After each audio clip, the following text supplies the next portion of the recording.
when they went to Yom Kippur, when the women went to Yom Kippur on the fast day, the Muslim neighbors babysat the children, the most precious objects they gave to them to protect. How could that be if they're our enemies, mortal enemies? Because they're not. It's not a religious conflict. That's a Zionist ploy of accusing everybody of being anti-Semitic. You want peace? You want to have a conference here of peace? Step back and look and read the facts. Not the facts that's been misconstrued by the Zionist propaganda. The facts that are realities. The facts on the ground. How we've been living for hundreds of years in Yemen, in Morocco, in Tunisia, in Palestine, in Egypt. What Arab land have not Jewish people been living together with Muslims without any human rights groups? Tell me what land the Jews did not live in harmony with the Muslims. In Iran, we have over 25,000 Jews there, thank God. Why? Because this is not a religious conflict. It's purely because of a political movement, a relatively new movement, which is antithetical, contradictory to the Jewish religion of thousands of years.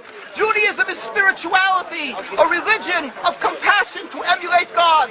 Zionism must be created 100 years ago by atheists, people who abhorred religion, who wanted to transform Judaism from religion to nationality, to a purely materialistic base, godless in its essence.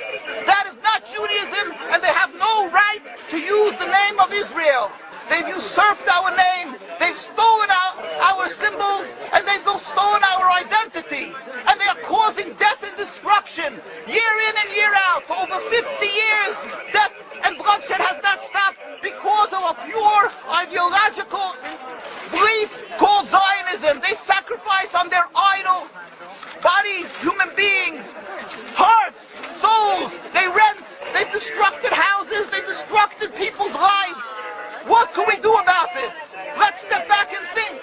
There is a solution with God's help. If we would put away the politics, then we could know that we've been living and coexisting together. We most profusely apologize to the Muslims, to the Arabs, what has been done to them. And then we can return. They make restitution for what has been done to them. And then we will be able to live in harmony. Not an Israeli state, a one Palestinian state. One state as we have been living for hundreds of years. There will be peace. And you will see that this 50 years has been a nightmare, a mirage, and nothing to do.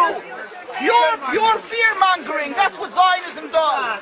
It's panic, going into a theater and yelling, fire, fire, that's what Zionists do. We've been living with the Muslims. We've been living, yes, Ahmadinejad keeps on stating that he does not want to harm the Jews, but the Zionists keep on antagonizing them. Of course you don't, because you have an agenda. You want to further Zionism. You want enemies. You want enemies in order to be able to say you're protecting the Jews. We don't want enemies. We want to live in peace. We have been always living in peace with the Muslims, and we will, with God's help, continue to live with them in peace. We implore the participants in this conference, read, step back, study the history truthfully, and see what the true Jewish voice is of hundreds of thousands of Jews who are still true to their religion, whether they're living in Jerusalem, whether they're living in New York. What do these Jews in Williamsburg section of Brooklyn, hundreds of thousands of Jews who are the most God-fearing in the community, why are they all opposed to the state of Israel? Why is that one Israeli flag in Williamsburg, Brooklyn? These are the most God-fearing religious Jews. Why don't they fly an Israeli flag? They have hospital help. They have Hatzolah, ambulatories, and everything free of charge to help people. The most greatest charitable organizations. Why these compassionate people don't support the state of Israel? They don't go to Israel. Why not? Because they don't like Israel. Why not? Because the self-hating Jews? They're trying to build a Jewish state. Why? Are they fools? Are they fools? The reason is simply because they fear God. And I know why. You don't know why, and I know why. Because they're God-fearing. And God forbid us to have a state. We are in exile by God with decree exile. And we are forbidden to oppress the people. We are forbidden to oppress the Palestinian people and steal their houses. That is what Judaism says. Thou shalt not steal. Thou shalt not kill. We have no right to the rule over the land of Palestine. This is what Judaism says, not what these robbers say. It's what the real Jews say. This is what Zionists are doing. Beating Jews,